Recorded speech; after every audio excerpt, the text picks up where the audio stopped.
Hey guys, it's Don from City Warmth in Brighton, and in today's quick video we're having a look at the two Baxi fault codes AO2.06 and HO2.07, what they mean and how to fix them. Alright, so you've got one of the newer style Baxi combi boilers, or maybe it's a system boiler. Either way, it's on the newer styles and it doesn't have the pressure gauge on the right hand side. You have a fault code on the display, H0207, or as I said at the start, A0206. What this means is that your system pressure has gone below 1 bar. You can't look at the dial over here to see that, but on the newer ones, it does flash up on the display what your system pressure is. Either of these fault codes, you're going to want to refill the system.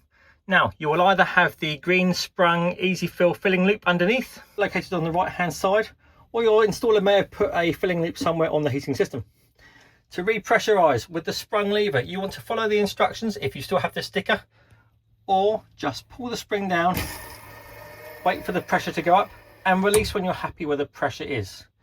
If you have a filling loop similar to this, you're going to want to open both taps. It doesn't matter which black lever you do first, but you're going to want to do both of them one after the other and watch the system pressure go up. Once the system pressure gets to 1.0 or above, you can close both of the levers,